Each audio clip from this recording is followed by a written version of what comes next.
कभी सोचा है कि कैसे कुछ ग्रुप्स, कुछ समूह लोगों पर इतनी मजबूत पकड़ बना लेते हैं? आज हम कल्ट्स यानी पंथों के पीछे की साइकोलॉजी को, उसके मनोविज्ञान को जरा गहराई से समझेंगे। बात सिर्फ ऊपरी धारणाओं की नहीं होगी, बल्कि हम उस पूरे सिस्टम को समझने की कोशिश करेंगे जो किसी को भी अपनी गिरफ्त में ले सकता है। तो सवाल ये उठता है कि क्या कोई भी एक कल्ट का शिकार हो सकता है? देखिए, जवाब हाँ या ना में नहीं है। ये थोड़ा कॉम्प्लेक्स है। इसका सीधा ताल्लुक हमारी कुछ बहुत ही बुनियादी इंसानी ज़रूरतों से है, जैसे कहीं जुड़ने की चाह, अपनी जिंदगी में एक मकसद की तलाश। और यही वो चीज़ें हैं जिनका फ़ायदा उठाना कुछ लोग बहुत अच्छी तरह जानते हैं। तो फिर ये सब शुरू कैसे होता है? जोर ज़बरदस्ती से? नहीं, बिल्कुल नहीं।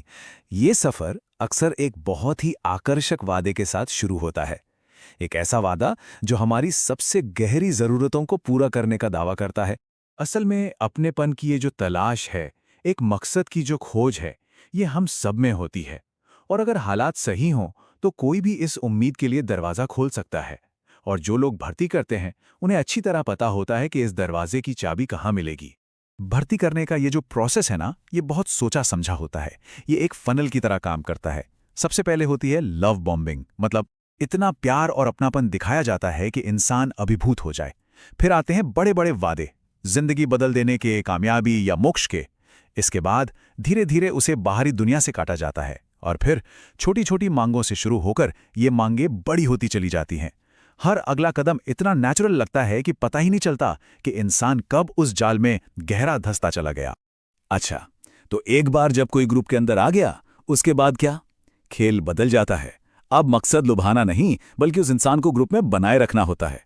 और इसके लिए कंट्रोल का एक पूरा आर्किटेक्चर, एक पूरा सिस्टम तैयार किया जाता है। किसी को अंदर लाना एक बात है और उन्हें अंदर बनाए रखना वो बिल्कुल दूसरी बात है। यहीं पर वो प्यार और आकर्षण का मुखौटा उतरता है और कंट्रोल का असली चेहरा सामने आता है। अब बड़े बड़े वादों की जगह डर, निर्भरता और दिमागी जोड़ तोड़ ले लेते हैं। और इस पूरे सिस्टम के केंद्र में कौन होता है? अक्सर एक करिश्माई नेता। ये लोग आमतौर पर आत्ममुग्ध होते हैं और ऐसा दिखाते हैं जैसे सारा ज्ञान उन्हीं के पास है।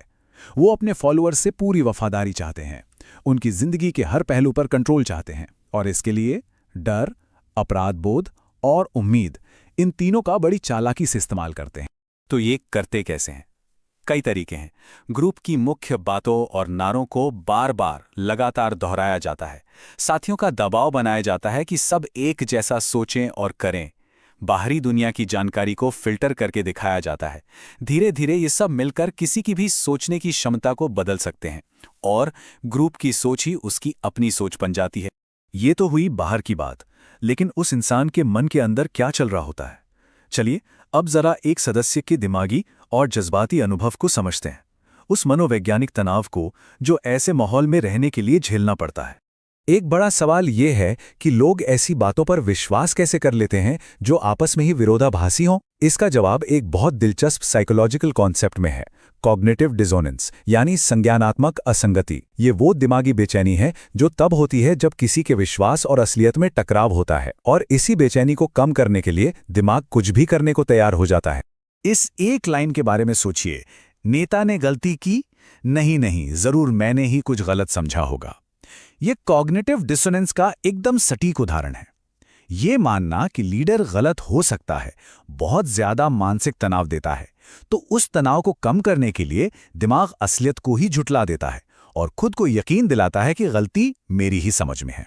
और इसका नतीजा धीरे धीरे इंसान की अपनी पहचान, उसकी इंडिविजुअल आइडेंटिटी, वो खत्म होने लगती है।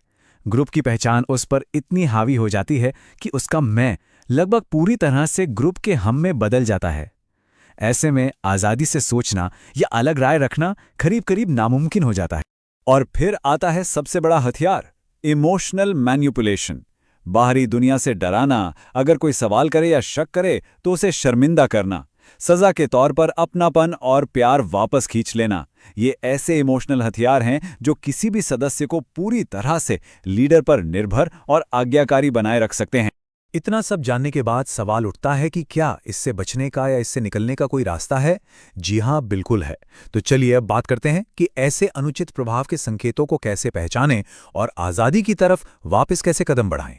तो वो कौन से रेड फ्लैग्स हैं, वो कौन से चेतावनी के संकेत हैं जिन पे ध्यान देना चाहिए? जैसे कि हर छोटे बड़े फैसले के लिए लीडर पर निर्भर होना, उन दोस्तों या परिवार वालों से दूर हो जाना जो ग्रुप से सहमत नहीं है, जरा सी भी अलग राय रखने पर बहुत ज्यादा अपराधबोध या शर्म महसूस करना। इन संकेतों को पहचानना ही खुद को बचाने का पहला और सबसे जरूरी कदम है।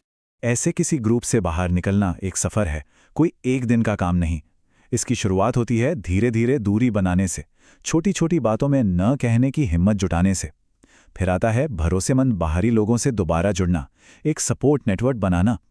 प्रोफेशनल मदद जैसे थेरेपी बहुत ज़रूरी हो सकती है।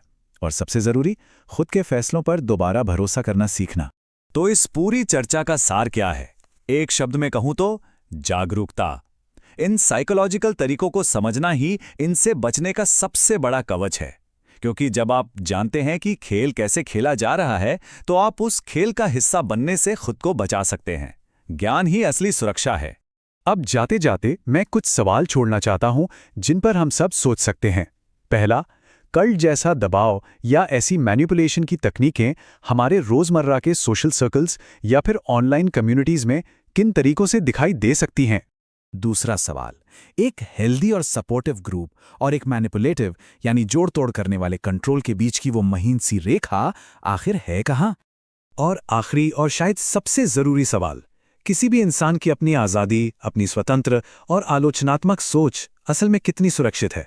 इस पर विचार जरूर कीजिएगा। सब्सक्राइब जरूर करें।